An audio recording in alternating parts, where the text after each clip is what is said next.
Look at the previous page, Appendix B.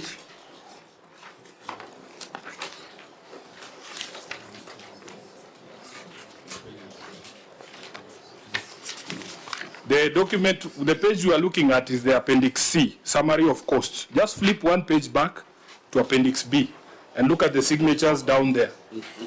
Go back as many pages as you want.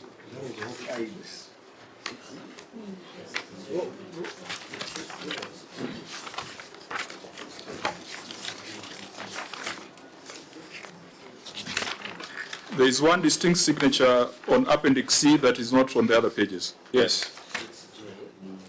This one that looks like a millipede. I can see you're still traumatized from the BBI days, yes. But no, that was Okoa Kenya. Okoa Kenya. Yeah.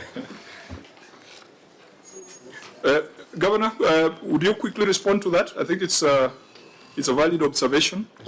I want to ask the attorney to respond to that.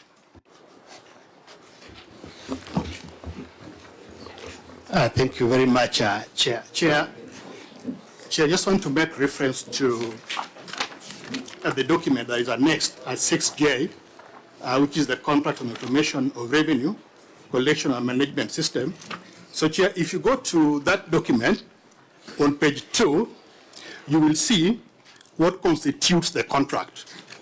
And from the word go, you will see that at part C, whereas the amount of the contract is stated there at part C. But it goes ahead at paragraph 1, now therefore, that the following documents attached here shall be deemed to form an integral part of this contract. So it lists them, and it goes to number C, the appendices. Now on the appendices, number 1 is terms of reference, number 2 is the key experts, and appendix C is reimbursable cost estimates. So appendix A, B, and C constitute part of this contract. Now, what Her Excellency is referring to, and where there is a 5%, is appendix C. Now, if you go to the second last page of that document, it lists now the appendices. Number B is the key experts, then the last page is the breakdown of contract prices. Now, it lists the amount of money, and at paragraph 3, maybe it is just because it's not clear, it says the transaction fee, and on the right side of the column, it says 5%. So these appendices were part of the original contract, so that there is no confusion, Chair. The last document, the one that is dated 3rd of July, the appendix, the addendum to contract, the addendum to contract is specific to the term. Chair, if you look at we are with you on the same page. We are with you yes, on that. Yes, yes. The observation is Appendix C, yes, and Appendix B has got different signatories. Chairman, maybe that's what you need to Chairman, address yourself to. Can the signatory himself address himself to that, who's the Chief Officer Finance? And it would also have been very useful for Appendix D and E to be availed, so that we know whether they've also been signed, because they form part of the contract, as Attorney Orego has said. I think just before the expert, what was the term? The signatory. The signatory. Receiver of revenue. Governor, just allow me to help you. This is a legal question, and I think you should allow your county attorney to explain to the Senate how it is possible, because all these documents he has run through are one contract. It is not possible for sections of the contract to be signed by Wambua, then Cherargei signs C, and then Sifuna signs B. I want him to first say that himself as a professional, whether it is possible for individuals to pop in and out of contracts when they have not been part of the entire thing. Chairman, I wanted that to be addressed by the signatory to the contract, if you allow me. Very well. So that if there's any legal question, the attorney, there's an explanation that he has given me, but I want him to just give it to the Senate. Okay, please. Thank you, Chair and the committee. My name is Alphonse Vera, Chief Officer Finance and the Receiver of Revenue. That is my signature, and I gave the one which is... on the new document or the new one? The new signature. The one that Senator described. It's not new. If we start from the first page of the contract... No. Where is it on Appendix B? I'll refer to where it is. Where is it on Appendix B? Appendix, all the appendices, I have done an initial, I've initialized all the appendices, but because that page contains the figure of 28 million, I gave my full signature, which I have also done up. If you go to the 4th page of the same contract, you'll see the same full signature signed on the page where all the officials of the county have signed. That is the 4th page of that contract. So you put your full signature only where money... Where there is money in the appendices, I put my full signature, the same signature that is in page 4. What where I'm about supposed page to 1 sign. where 28 million is mentioned? Sorry? The first page of the contract agreement, where there is 21 million mentioned. 28.289 million. Chair, that table has a breakdown of all the costs. That is why I put in my full signature. Honorable members, does that make sense? Can I ask, the other pages you're saying you also initialed? No, all the other pages have initials on the left-hand side. So these initials, which one, KB, is yours? No, the one that is a cycle. Okay. So I still see it on that last page. Yes, so you're saying you initialed and signed in yes, I initialed and signed my full signature. And if you go to page 4, where the officials of the county have signed, the director of procurement, chief officer, and the others have also signed that page with the same signature. So it was there at the signing of this document. I can confirm that. So what's the explanation again? Why are you signing the final page and you're not signing on the other page? What's the explanation? I've signed the page where I'm supposed to formally sign, that is page 4, and then I have singled out this specific page because it has got a breakdown of costs. So, receipt of revenue, when you saw this query from the Auditor General, and you are saying that you put your full signature on it, why didn't you address it and close it at that point in time? Why has it come to the Senate? Why are we discussing it? If that addendum was available, and it was your signature, and it is your report, you are the receiver of revenue. Chair, to answer to that, the addendum, I think we are looking at the main contract, and because... Sorry, appendix, the appendix. Let's refer to the appendix. Yeah, the appendix of the main contract, it's not advisable to have a claim and a counterclaim, but that figure... Receipt of revenue. Yeah. You say that you signed this appendix C.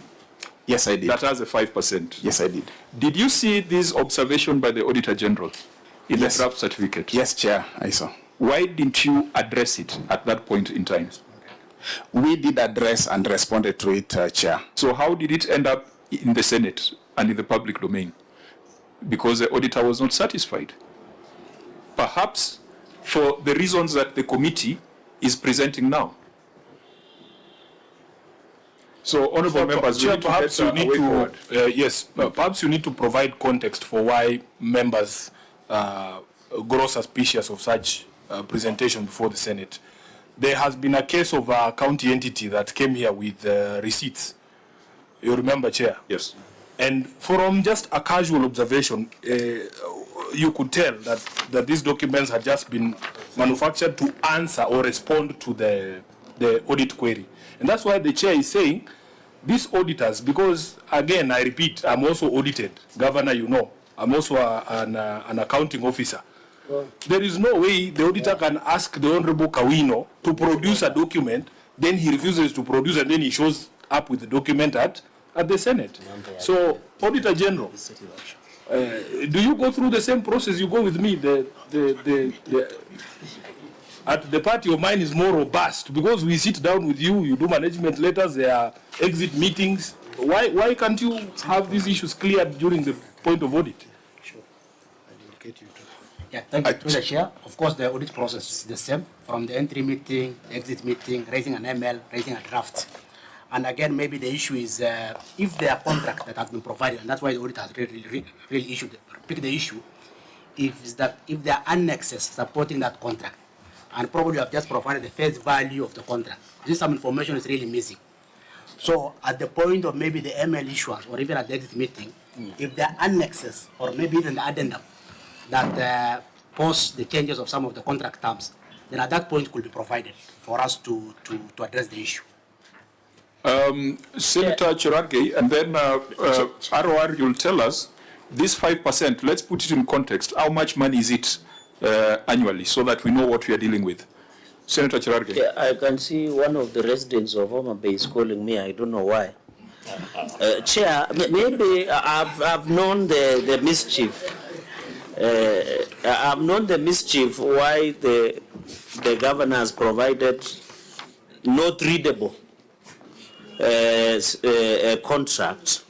Because when you look at page 103, Governor, this is in J. This is 6J. I think page of 3 I have struggled, Chair. Governor, I need clarity.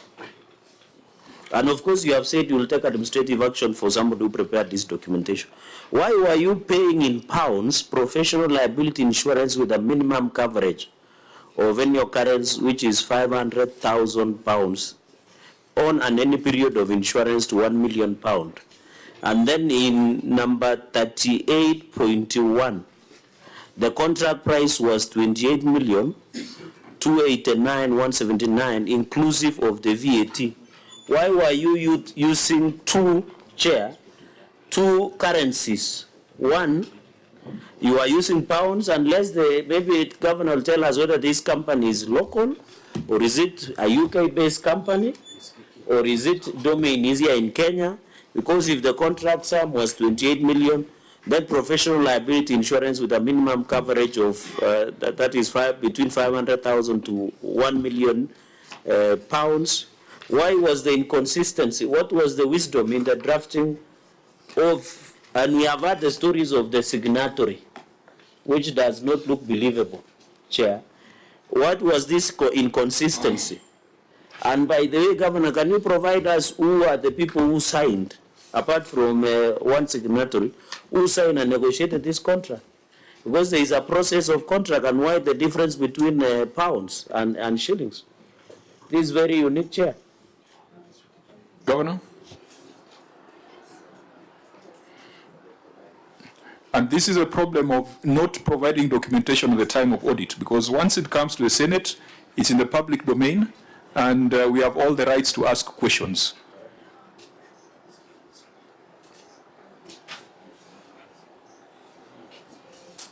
Chairman, I think we have, on the issue of the signature, I think it has been answered to the best of our knowledge. Not necessarily to the satisfaction of the committee. To the best of our knowledge, by the person who signed the contract. And Chairman, for the contract to be executed, you have to pay the service provider this amount. And Alphonse will be responding to what kind of amount it is.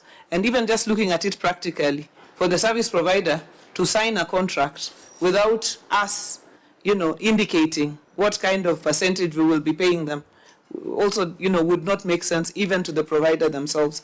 And that is why I want to, submit that this part of the amount or the percentage of money was part of that original contract. And I do this, Chairman, in good faith and under oath.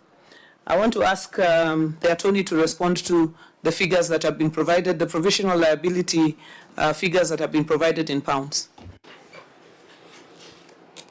Thank you very much, Chair. In respect of paragraph 24.1, the insurance coverage against the risk shall be as follows. So it's the professional liability insurance with a minimum coverage of any occurrence at $500,000 and any one period of insurance at $1 million. In dollars or pounds? It's actually in dollars. It's in dollars. It's actually $1 million. And we are struggling, Wakili, with all what you have brought before us. They are not legible. And we are not superhuman. The figure is $500,000, and in one period a maximum of $1 million. Those are the figures. These are the terms. Ordinarily, these are provided for by insurance companies. So that in terms of exposure, That is what they usually provide for. I agree with the principle, but, Yes. but what was the wisdom in having in different, you are bringing us to IPP. You remember the story of independent power producers, and you are in parliament, where Kenyans were questioning, why are you buying power through IPP agreements in dollars? So that is my only concern. And she was the chair of finance and in the last session. Because in that case, AG, what Yes. you have done, you have really fully taken care of the insurer, Yes. but you have exposed.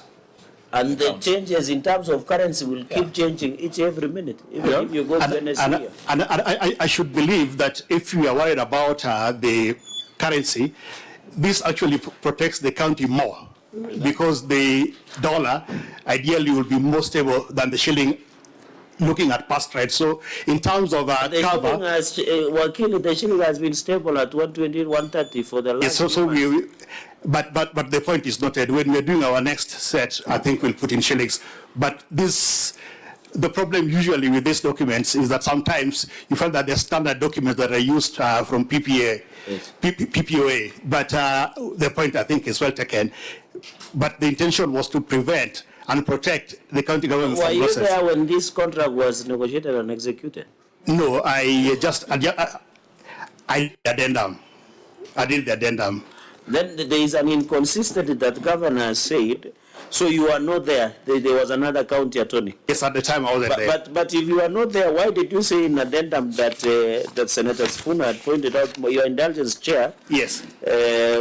and were areas at the time of execution of the contract agreement, the parties were yet to agree on the contract period and therefore did not provide therefore in special conditions. So had you been aware of the original contract? Actually, through the chair, if you look at the contract at 14.1, it provides that the contract period will be agreed upon.